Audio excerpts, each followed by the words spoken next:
You shouldn't have listened. They sent me footage of me walking past the service camera at 2:17 a.m. The problem is, at 2:17 a.m., I was already signed in at the front desk, watching that very hallway live. My name is Daniel, night auditor at the Brookline Meridian downtown Boston. This was 2 Fridays ago, overnight. I'd taken a double because Rafi called out sick, and Lila, our security lead, was on rounds. It was one of those slow, honest nights. Room service closed by midnight, lobby down to a coffee machine hum, and me juggling folios while YouTube ambience played low. The barback stacked glass racks behind the closed partition. I remember my feet hurting, a blister behind the heel from bad socks. All normal, credible. At 1:53 a.m. we got our first ping. The elevator to the service floor, level S2, moved without a call. Not unheard of. We get wind drift in the shafts, bad proximity readers. I said out loud, "It's just the car balancing weight." Lila radioed back, "Copy, I'll check the machine room." About 2:10 a bell tone hit my ear. Not the lobby elevator, not guest lifts, but the dry single chime of the service car. Old, lower pitch. It came from behind the staff door to the left of the concierge desk. That door's card only, metal core, never fully silent. It exhales air when it shuts. I turned the camera wall to a 4-up. Lobby, S2 service corridor, freight car interior, north stairwell. All clear, all boring. At 2:17 a.m. the S2 camera recorded me. Me. Same hooded sweater, same gait, head down like when I'm counting. I, passed right to left, keyring on belt. The little hotel logo flashlight bouncing at my hip. My actual body was at the desk. I stared at the monitor, then at my own hands on the keyboard. Lag, I told myself. Archive replay. I toggled time. Live. It was live. I swallowed and laughed. A small, stupid laugh. Reflection. Bad angle. "Danny?" Lila on radio. "Are you near S2? "No," I said, voice too bright. "I'm at the desk." "Funny," she said. "Because did you just... I'm seeing you." I paged her the feed. The copy me stopped under the exit sign and turned just enough that the cheekbone caught light. It was my face. Not a cousin, not a trick. My face at the wrong angle, eyes a hair too level like he didn't bend at the neck, just rotated. "It's kids," I said too fast. "Mask, TikTok prank." We've had that. Elevator surfers, stairwell idiots. I hit record locally. The red dot winked. The freight car interior camera flickered, then flattened to gray. The timestamp jumped to 3:02 a.m. for a breath, then snapped back to 2:18. No, that's not how time works. Lila keyed her card at the service door. The green LED stuttered like a heartbeat. She went in, heavy slab shut. Watched the second hand on my analog desk clock do a tiny skip backward. A quarter tick. Bad mains, I told myself. Dirty power. My mouth was cotton. She turned the corner on S2. The camera caught her shoulder first, then her ponytail. "I don't love this," she muttered, and then stopped. The copy me was gone, but the freight elevator, the car that wasn't called, dinged, low pitch. The door slid and stayed open as if waiting to be polite. "Don't get in," I said into the radio, trying to sound professional. "Per policy, don't board a car in manual mode alone." "What policy?" she said, amused.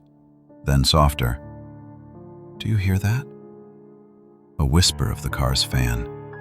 and something like breath, not through a mouth but through a vent. Patient, expectant. The car's interior camera popped back for a second, showed a black rectangle. No room, no walls, just a box like the lens forgot what space is. My little flashlight appeared at the right edge of frame, bouncing. I reached to my belt to feel mine and felt it there. Cold metal. "Okay," I said. "Funhouse camera, firmware glitch." Lila leaned toward the car threshold. The door safety beam clicked. In the lobby behind me, the service door exhaled. Someone stood at my left. I didn't look. I stayed looking at cameras like a child hiding in plain sight. On the lobby mic, a breath near my ear. "Basement, Daniel." A voice nearly mine. I turned. No one there. But the staff corridor was a shade darker, like one bulb down. The keycard reader LED was solid amber. "Hey," I said too loud. "No one plays with access control." On S2, Lila raised her radio. "Basement," she repeated, as if told. Then she stopped, like her mind stepped sideways. "Wait, no, I'll..." She canted her head, listening to something behind her that wasn't on my feed. The freight car dinged again, more intimate now, like it was lowering its volume to be close to her ear. The signal started then, the thing that still finds me in my sleep, a repeating phrase, half chime, half breath, spoken on the elevator bell. "Come closer." Not language exactly, but rhythm pinned to those tones. Then a breathy syllable. It wasn't random. It wanted her. It wanted me. I left the desk. Against training, I took my ring and went into the service corridor. The air back there is always colder. Tonight it had that hotel laundry ozone plus something like damp concrete. My own flashlight, warm in my hand now, cut a cone across gray paint and scuffed baseboards. I reached S1 landing. The stairwell ahead should have gone down one flight to S2. I pushed the bar. 2 steps down, I smelled old copper. 6 steps, and stepped out onto S2's hallway without touching a landing door. "No," I said, hands shaking. We moved. We moved. I took my phone out. The clock read 2:23 a.m., then 4:11 a.m., then 2:23 again. Lila stood by the freight car, her shoulders set wrong, too square, like she was bracing against a wind only she felt. "Don't," I said. The car whispered, "Come closer," like a lover promising relief. She leaned. I grabbed her wrist, skin cold through the uniform. She blinked, and for a second, her pupils didn't adjust to my light. She said flat, "I need to go down." "For what?" "Room 1206, she said. "That's not a basement room." "I know," she said, voice thin. "But it's waiting." I hauled her backward. The car didn't fight. It just watched with the open rectangle that wasn't quite a room. As we cleared the beam, the doors slid shut gently, like a teacher not slamming a book. The bell chimed once, the sound carrying a fragment of my own voice. "Closer." We got the hell out. In the lobby, Lila's skin showed 4 pale ovals above her wrist where my fingers had been, already blooming like frostbite with no cold. Evidence. I pointed my phone.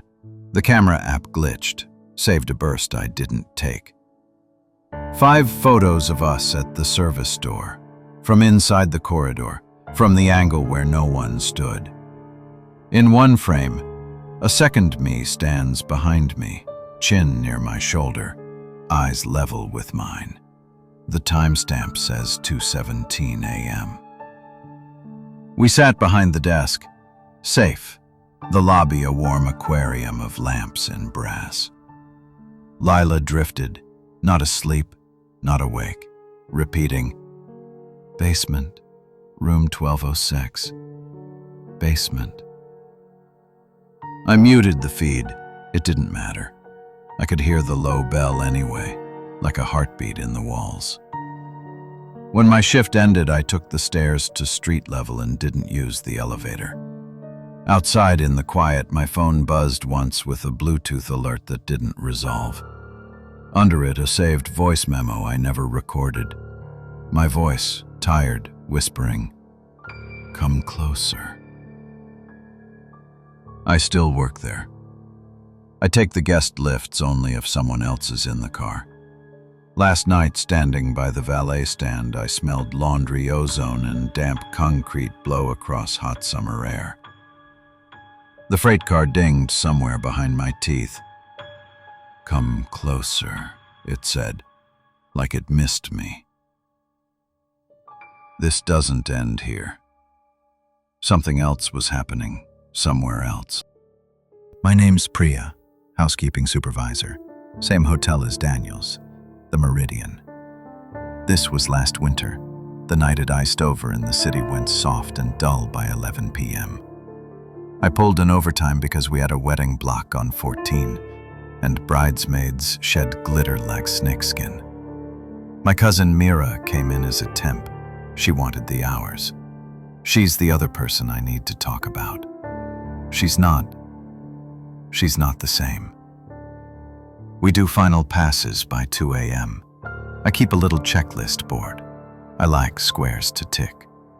The radios were temperamental in weather, and we kept saying, "It's the building, it's interference." We'd laugh because the elevators took an attitude in storms. At 1:41 a.m., keycard logs say someone accessed 1407, 1411, 1413 in sequence. No guests in those rooms. We assumed engineering. They test thermostats sometimes. I called down. No one scheduled. Then it's a master key fob drift, I told Mira. Readers pick up echoes. I heard myself say it and believed it because I needed to. We stepped onto 14 from the service lift. The floor was ballroom quiet, that hushed, carpeted hush. The air tasted like canned floral and old ice. 1411's door was on latch. I hate that. A door that decides to stay 2 inches open like a smile. I pressed it. Inside, lights low, TV on to the hotel's info channel, looping video of our pool deck in summer sun. No remote in the cradle. Bathroom light clicked on by itself. Motion sensor, I told myself. The mirror had a smear like someone pressed their whole face to it and exhaled. "Kids," Mira said, bravado.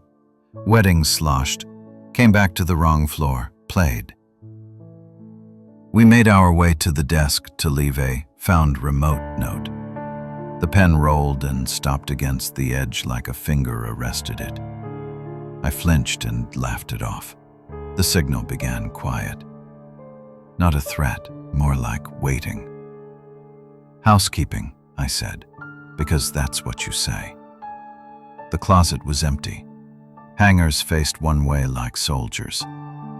Then the hallway phone outside, the one we never use, rang once. It doesn't ring in one. It rings in 2 bursts at least. I told myself, it's line test. I told Mira, ignore it. We left 1411 and pulled the door fully shut. It clicked and then unclicked right after, the latch giving back. "Don't do that," Mira said to the door sweetly, because she is nice even to objects. We split. She took evens, I took odds. My cartwheels squeaked. They always do. In 1407, the bed was perfect. That hospital tuck perfect we pride ourselves on. Except the indentation near the pillow. human hip weight. The impression deepened while I watched. Not a trick of air.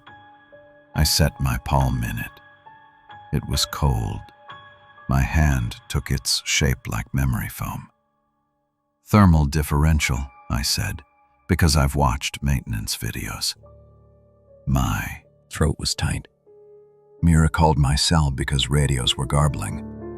"Dee Dee," she said, voice too small. "I heard you call me from end of hall." I didn't. You said, "Come here," like you always do, soft. I thought you needed help. "Stay where you are," I said. "I'm coming." I turned into the corridor and saw myself, a dark-haired woman in a housekeeping polo, half visible in the silver of the glass fire cabinet where the extinguisher sits. My reflection looked slightly off-center to where I was standing. She looked at the lens, not me. "It's angles," I said out loud. "Convex glass." Then my reflection mouthed words my mouth wasn't making. "Follow." That became the signal. Soft, close, same voice as mine. "Follow." The hallway phone rang once again near Mira's side. I walked fast. The runner carpet seemed longer than it should, like a hotel in a dream. I counted doors, 1401, 1403, 1405, and then 1401 again. "No," I said. "We moved." I sprinted, and the world didn't change size until I stopped looking straight. I looked at the baseboard instead, the scuffs we know and hate. And then the hall snapped to normal like someone let go of a rubber band. I reached Mira at 1418. She stood with her hand on a handle that wasn't a door, a service panel, unmarked, keyhole only. Her eyes were glossy like someone in an elevator video looking into their phone. "Don't," I said. She said, almost peacefully, "It's asking nicely. It said follow." Her wrist under my fingers felt cool, then cooler, then too cool. There's a form of cold that's dry and light. This was that. A bruise pattern, 5 ovals, began where I held her. I could see my handprint forming on her even as I pulled away. I wanted to throw up. We backed into 1415. I locked the bolt. The TV came on to snow, then resolved to the security feed of this very room from above the TV. Impossible, because there is no camera in rooms. We stared. On the TV, we stood staring at a TV where we stood staring. In that recursive image, a third figure appeared behind TV us. Not a man, not a clear anything, just an upright shape where the reflection should be a wall. It leaned. On the hallway phone outside, one ring, and in the TV audio, my own voice. "Follow." I dragged Mira into the bathroom. We sat on the closed toilet lid like teenagers hiding. My phone jumped 2 hours ahead, then back. Her breath slowed. Her voice went thin. "Dee Dee," she said, "do you remember when we got locked out of the roof in grade 8? It wasn't a memory we share. That was my classmate, not her. She smiled at a joke no one told. I slapped her cheek, gentle, trying to bring her back. I hate that I did that. "Focus," I said. "Look at me." She looked, but her pupils didn't catch light properly. The room card reader clicked open on its own. The bolt whispered as if a hand nudged it from the other side. Something moved in the mirror. Not in front of it, in it. A darker gray within the steam-blurred glass. A series of sluggish knocks came from inside the mirror. Patient, learning our timing. "Follow," the mirror seemed to say without sound. just in the way the gloomy shape matched the syllables my brain held. I covered the glass with bath towels like a child. We made a run. The corridor was shorter. Either that or I was now tuned to the scuffs and could pull distance toward me.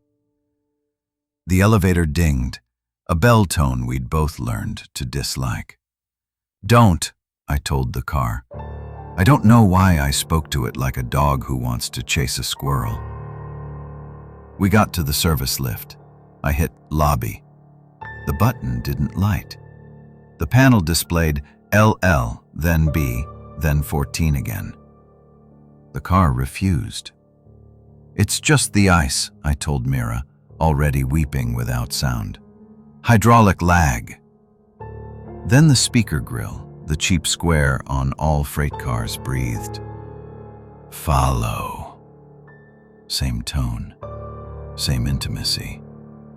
It was using my voice against me, and worse, it knew Mira's nickname for me. We took the stairs. We went down 2 flights and exited 14. We tried again, slower, counting steps, marking landings with the housekeeping pencil I keep behind my ear. Down 2, out 14.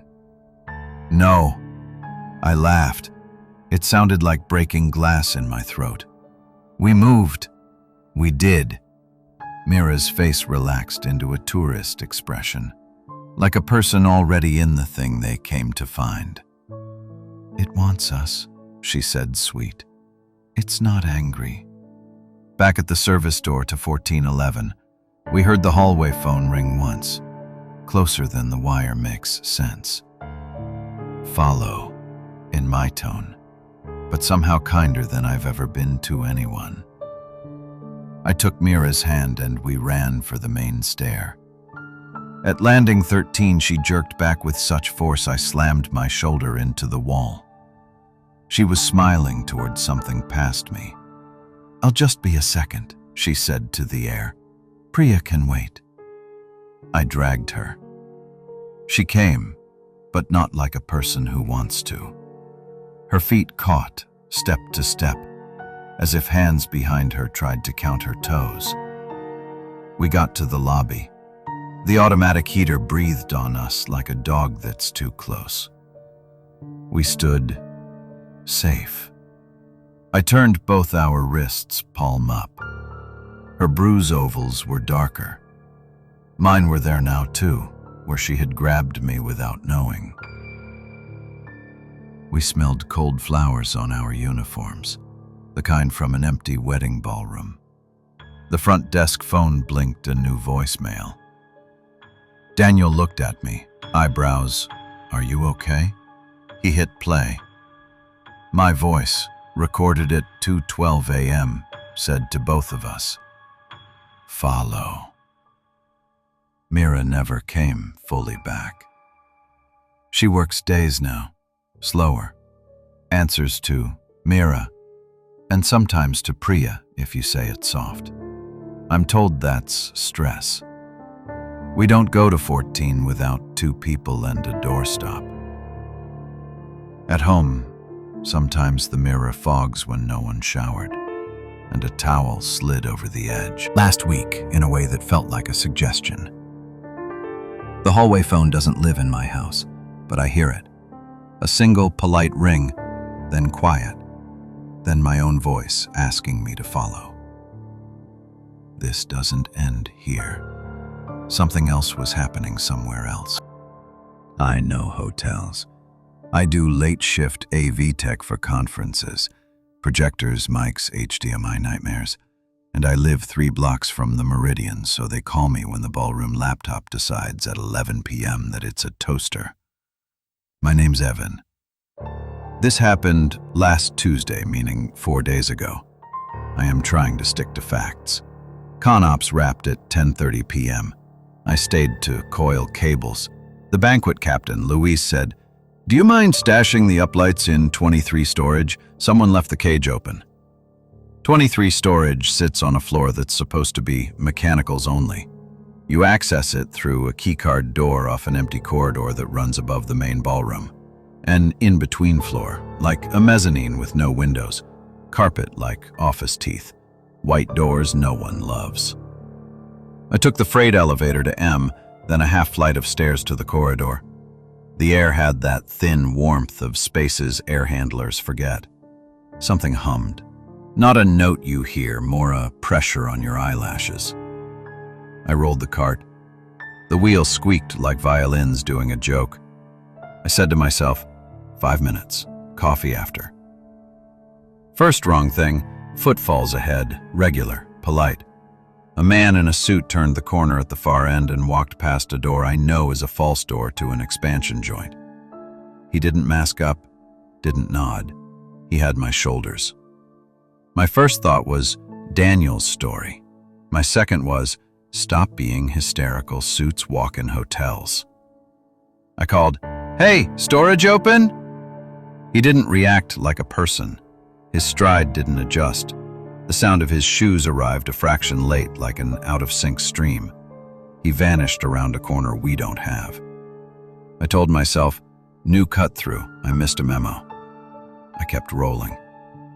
The door marked 23 storage had a piece of gaffer tape over the latch. Not mine. I peeled it.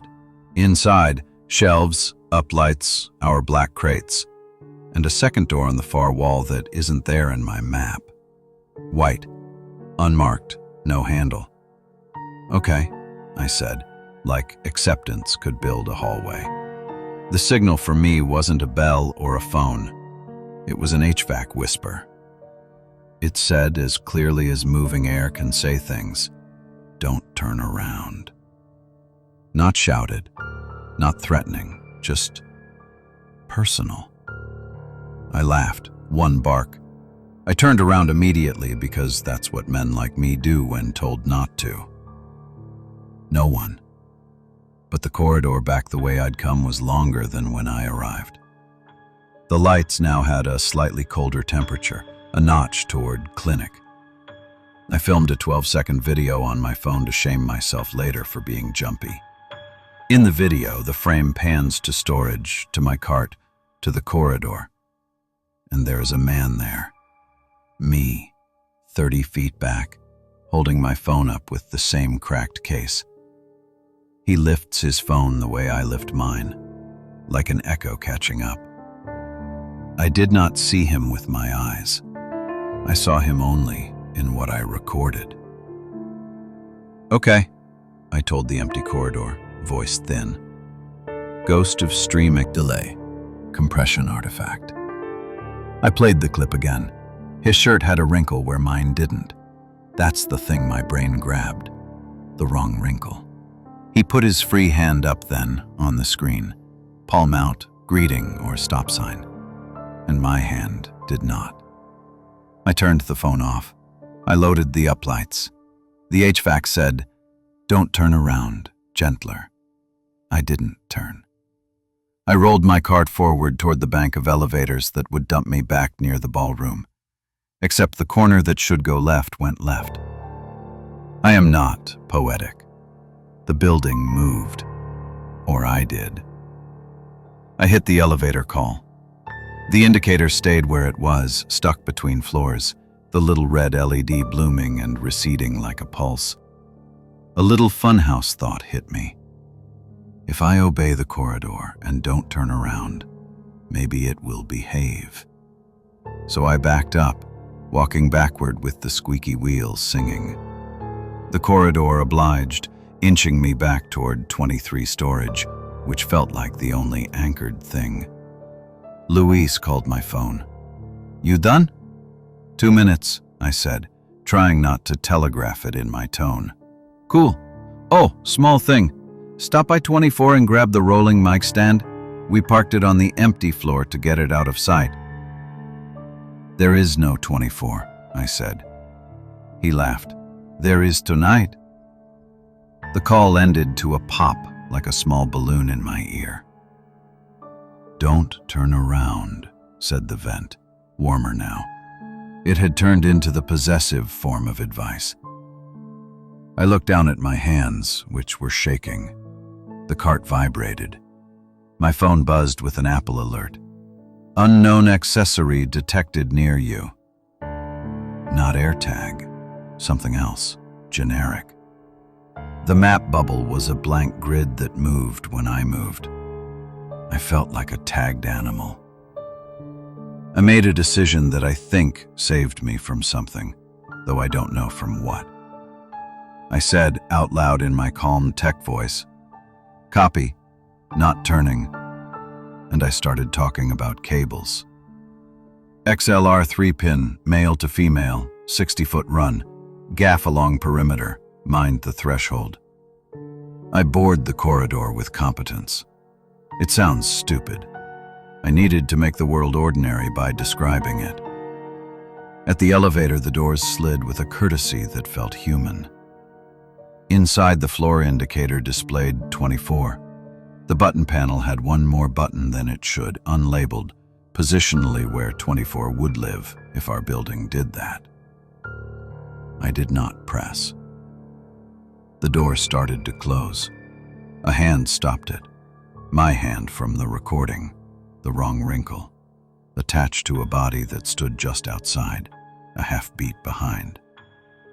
He smiled with my mouth but not my eyes. The HVAC whispered right in my ear through the car grill, "Don't turn around." Now it sounded pleading. I slammed closed door. The sensor didn't fight me. The doors shut on my face. The car hummed. The indicator slid, ML lobby, then hiccuped, 24, then lobby. The doors opened to a hallway that looked like ours but smelled like cold laundry and rain. There was a reflection in the elevator's brushed steel. Me, behind me, and a third space where someone should be. The space felt shaped like a person that hadn't rendered yet. I wheeled out. The ballroom looked normal, centerpieces stripped, chairs stacked. My watch said 12:06 a.m. The stage clock said 1:48. In the AV cage, the security monitor I don't own, we don't have a feed, showed me in a corridor that doesn't exist, walking away from camera toward a door marked 24. "Don't turn around," said the HVAC in the cage, like a parent who has cried once already. I didn't. I pushed my cart into the brightest part of the ballroom and sat on the stage edge, small and stupid inside a big room built to sell magic. Proof? A circular bruise bloomed on the back of my neck later, the size of a thermostat dial. I have photos. The edge is perfectly even, like a tool sat there and made a claim. My phone recorded a voice memo of dead air 7 minutes long, file created at 1:13 a.m., labeled automatically, "Don't turn around," as if I had titled it. I didn't. And in my camera roll is the 12-second video where I film me filming me, the wrong wrinkle smiling, hand raised like stop or hello. I sleep with a box fan now, stupidly, because the sound hides the HVAC saying the thing it still says in any quiet. Don't turn around. It says it when I brush my teeth, when I pass mirrored elevator doors, when I reach for a jacket on a coat rack and think of hands. I listen like a child, because I think in some ugly way, it isn't warning me from it. It's warning me from me, from the one that walks half a beat behind.